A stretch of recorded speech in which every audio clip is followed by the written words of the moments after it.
Stephen Bartlett. Now, does he look like anybody to you? The first time I saw this guy on YouTube, he's got a podcast. He's a multi-million-dollar guy. He's only like 29 years old, or at the time anyways. So one of these like rare millionaire young guys, and he's doing really good. So he's got this podcast, Diary of a CEO, and I'll see a lot of people that were doing for a class on his podcast, you know. And I'm like, God damn. And I ran to the comments of like, okay, does anybody else think he looks like somebody else?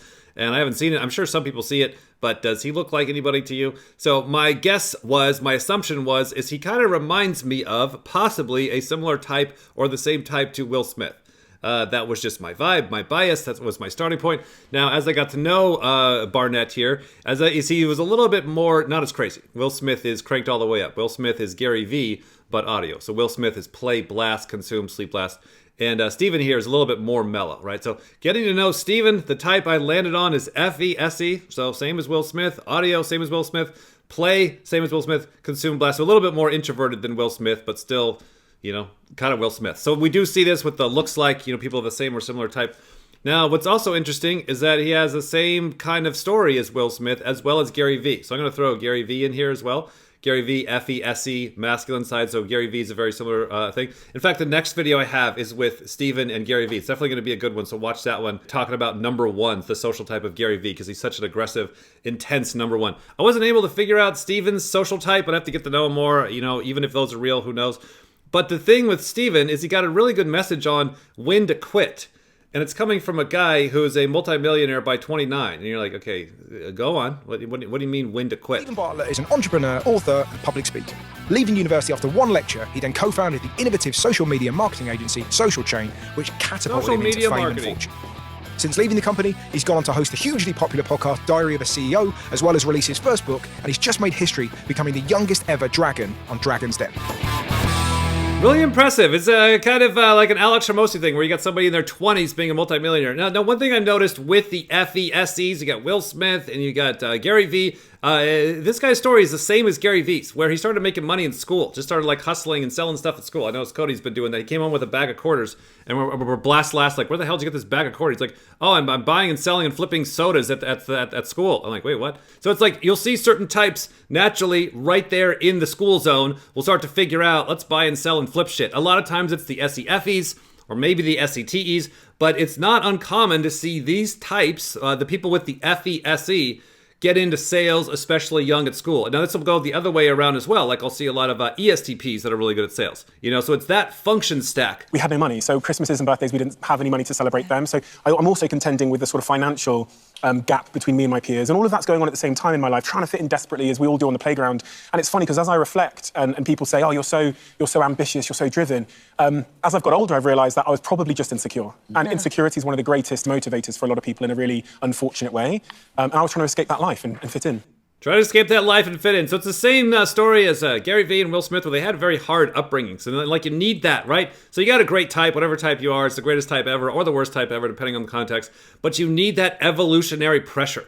You need that hero's journey pressure to get these fucking things to start turning on and activating and working together and setting a goal, right? Because you can have a fucking great type and a great opportunity, but if you don't have the pressure, you're just sitting around like a fucking bum. But it motivated you from that moment at school, because it was even during that time at school that sort of business acumen started to show.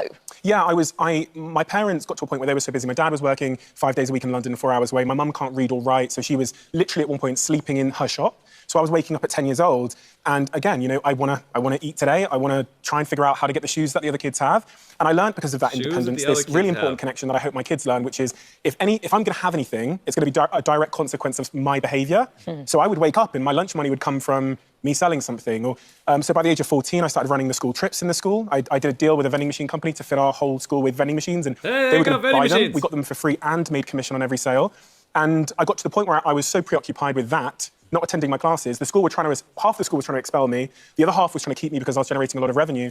And I decided that I would no longer go to school. So I focused on the business stuff. And just got out of school. I love it. The same as Gary Vee. So like, I want to process that for a second. So he's like, okay, I want to have the same shoes that everybody else has. So like having the FESE functions, it's like the extroverted functions are like, hey, that's working in reality. I want this. So the FESE is like, everybody likes those shoes. So I want to like those shoes too. And everybody has popularity, ESFPs especially. So everybody plays a popularity game. But for me, with like SE last, it's harder for me to like really process that. You know what I mean? So for me, I see it more with like my TE, leveraging that extroverted function of mine. It's like, So if like all of my neighbors have a kick-ass snow shovel or a new Leatherman or whatever, and they're like, yay, these new snow chains for my car are so easy. And it's like everybody's using them, right? If that were to happen, I would be like, well, I want that. I don't want to be left out. I don't want to have the old, outdated model. I can feel my TE pulling to that, right? Now, if you don't have TE in a function stack, or it's a Super Demon or whatever, you'd be like, that's dumb. Who fucking cares? Like, get your own snow shovel, your own tool, your own thing, your own Leatherman. Who cares what the tribe is using? But it's like, if you have TE high as a function, that is a pull to you. So I'm just trying to like use that math to figure out, why the fuck do people care about other people's shoes? Because that to me is like a super duper blind spot. I'm like, I don't give a fuck if everybody's wearing this. Like that's more of an incentive of like, if everybody's wearing Nikes, then I'm not going to wear Nikes. I'm going to wear fucking Velcros and do them crisscross. Attended one lecture and dropped out. And you said it's important to know when to quit. Yeah, it's in our society we always glamorize starting, right? Starting that new thing, and quitting is seen as something that losers do, right? There's a phrase, quitting is for losers. But cool. Quitting is the incredibly important thing you have to do before you start. They are fundamentally connected, and quitting, in fact, being a good quitter, from what I've seen in life, is one of the real arts to getting where you need to be.